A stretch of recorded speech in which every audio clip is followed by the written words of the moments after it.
E aí, gente, Hackerman aqui. No vídeo de hoje a gente está falando sobre inteligência artificial no League of Legends, começando com um paper falando sobre o cálculo da probabilidade de vitória de um time baseado em vários fatores, como por exemplo nesse caso as kills, mortes, assistências do time, torres levadas, itens comprados e enfim, objetivos feitos. E aqui eles vão dividir na parte de processamento dos dados relacionados a como entender os dados, as fases do game, né? Então no começo do game, early game, mid game e end game. Lembrando que early game é dos 15 a 20 minutos, mid game dos 20 a 30 e late game dos 30 a 45. Então essas variáveis podem ser divididas em T start, T early, T mid e T end. Então, isso aqui vai ser importante porque todo o banco de dados dele vai fazer diferença dependendo da fase que o game está. Então, como eu disse no outro vídeo, se o game tiver com 50 minutos, que está no late game, né, no end game, obviamente algumas variáveis não vão ser importantes, como por exemplo nível adquirido, itens comprados, enfim. E na prática, basicamente vai ser isso, né, de 1000 partidas, vai falar que em 971 casos, pelo menos uma torre elevada, provavelmente relacionada a uma fase do game, vai falar que dessas 1000 partidas, que é pouco, tá gente? 1000 partidas é pouco. Por isso que esses dados aqui é meio ruim, porque normalmente o mínimo aqui seria pelo menos umas 100 mil partidas para você ter dados suficientes para você conseguir fazer uma análise correta. Mas enfim, relacionado ao barão, né, que é um objetivo importante do game, que não é obrigatório você fazer. Vários games você não faz barão, depende. Mas ao menos em 686 games aconteceu. Então eles vão dividir aí, né, da questão do que acontece em determinados games. E o algoritmo que eles vão usar vai ser um Multilayer Perceptron, que é um... Eu não vou explicar o que é Perceptron aqui, já tem vídeo no canal sobre isso, mas é basicamente um Perceptron com várias camadas. Então,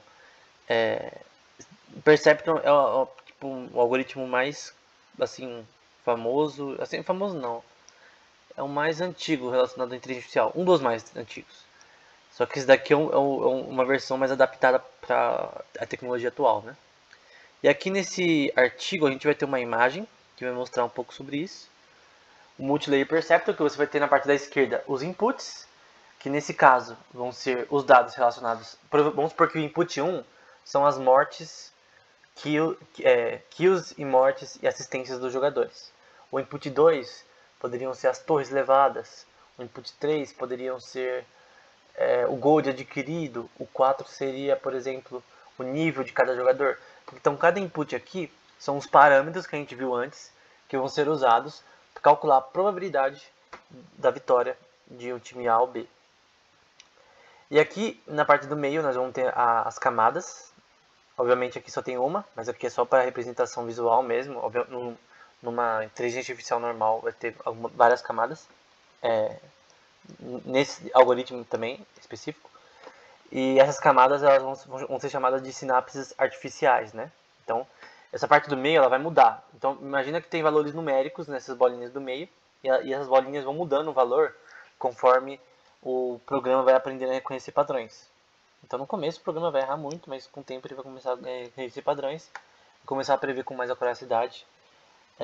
Que no fim vai ser na bolinha, na última ali, que é o output, que vai ser a saída do programa, né? Vai dar o resultado. E o Multilayer Perceptron, gente, na parte de matemática, a gente vai ver aqui. Eu não vou explicar o que é função tá, mas é uma função de ativação que é muito importante para o programa ele calcular a forma de aprendizado, né? Então, só que eu não vou explicar o que é função de ativação hoje. Que é aquele TANH, né? Esse TANH. Nessa equação aqui, o y, que tem um vetor relacionado a ele, que é o i, é o output, né? A saída do programa seria essa parte da direita, né? Seria o resultado final. Então, o resultado final é a função de ativação, o campo vetorial da função de ativação, ali a parte que é esse UI, né? Esse Y, na verdade, que é uma letra grega, o Y, vai ser a soma de esse YI, né? Vai ser a soma de todos os inputs das sinapses artificiais. Então, nesse caso, a gente vai pegar aqui o input relacionado a kills e mortes e assistências, os inputs relacionados a torres levadas no game, a farm, a gold, e vai pegar esses inputs e somar eles. Vai somar eles e pegar o erro relacionado a eles, usando a função de ativação também. Então, você vai pegar todos esses inputs, somar eles, fazer um gráfico e achar os valores incorretos nele. E depois disso, ele vai tentar fazer isso várias vezes, né? Achar os valores incorretos relacionados ao aprendizado do programa e corrigindo isso. Então, tem essa equação aí relacionada à minimização de erro, né? Então, vai pegar esse J, poderia ser relacionado aos inputs. Então, vai pegar a soma de todos esses inputs. Não, desculpa. Esse J aí é relacionado a essa parte do meio, que seria as sinapses artificiais que vão ser atualizadas no sistema, né? Então, pensa numa matriz enorme que vai ser atualizada conforme o sistema vai aprendendo. E você vai tentar... Essa forma de minimização de erro é só um exemplo, tá? Num programa normal você poderia escolher muitas... Tem tanta opção de minimização de erro que a gente nem vai citar aqui. Mas enfim, você pega a soma de todos... a probabilidade de todos esses inputs, né? Das sinapses artificiais para tentar calcular o erro. E aqui a parte que é importante, que é muito importante na inteligência artificial, que você saiba disso, que eu não vou explicar com tanto afinco. É que todos os vídeos eu tenho que explicar isso, que é uma parte importante. Então todos os vídeos eu explico de uma forma diferente, que é gradient descent. Então basicamente você vai pegar a soma, poderia dizer a soma. Vai pegar todos os inputs, imagina um gráfico relacionado a todos os parâmetros que eu falei, das kills e mortes no game, que está na parte direita, das assistências, do gold que você farmou, que você conseguiu no caso, né, fazendo os objetivos e tal. Vai pegar tudo isso, fazer a soma e tentar calcular o gradiente disso, né, desses dados. E o gradiente vai ser basicamente o local minima, que é basicamente o erro, vai calcular o erro nesse gráfico tridimensional aí. Então basicamente você vai pegar o derivado relacionado aos inputs no gráfico pela derivada no campo vetorial das sinapses no programa, que seriam isso daqui, né? Então basicamente vai tentar calcular o erro no sistema. É isso.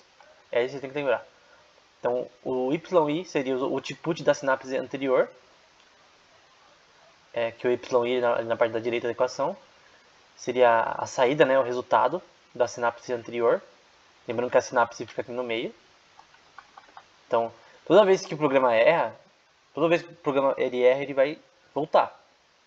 Isso se chama backpropagation. Então, você roda o programa, ele erra, vai cometer alguns erros, né? Aí você volta, treina de novo, volta, treina de novo, volta, treina de novo, até aprender.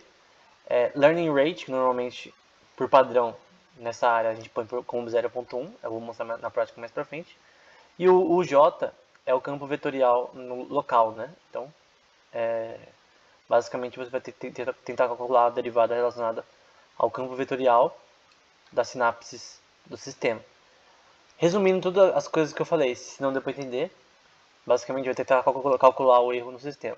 É isso, calcular o erro relacionado ao processamento dos inputs. E aí a gente tem essa imagem que é tirada desse site, do GitHub, calculando o gradiente, né, num sistema não convexo. Então vamos supor que esse gráfico mostra os inputs que eu falei, que seria os dados relacionados a kills e mortes no jogo, relacionados a torres levadas, gold adquirido, e você pega os erros relacionados a esses inputs, que está na parte de baixo, ali no azul. Então você acha esses erros, e quando você acha esses erros, você pode mudar eles, né? E aí você vai tentar calcular, fazer um backpropagation, né? Você volta de novo, roda o programa de novo, calcula os erros, calculando os gradientes. Calcular o gradiente, gente, é calcular a parte mínima desse gráfico dimensional, que é relacionado aos inputs do sistema. Aí você vai então toda vez você vai calcular o gradiente, várias vezes. Calcula o gradiente, muda o sistema. Calcula o gradiente, muda o sistema. Eu poderia fazer uma analogia com o nosso cérebro, né? a gente tá aprendendo violino, futebol, de repente fazer uma nova jogada no basquete, no vôlei, jogar um videogame. A gente aprende com o tempo. Você treina uma vez, isso é ruim. Depois de um tempo você começa a melhorar. Aí de repente você estagna, mas depois você consegue melhorar. Depois de um tempo você para de jogar, mas depois você volta, aí está melhor. Enfim, é com o tempo. É que nem League of Legends. Eu no começo era um lixo, mas com o tempo eu fui pegando o jeito de jogar. Porque demanda tempo, demanda treino. E basicamente o seu cérebro, entre aspas, põe um aspa enorme na minha língua, na minha frase, né? Ele vai o nosso cérebro calcula, entre aspas, os nossos gradientes, assim como na imagem, né?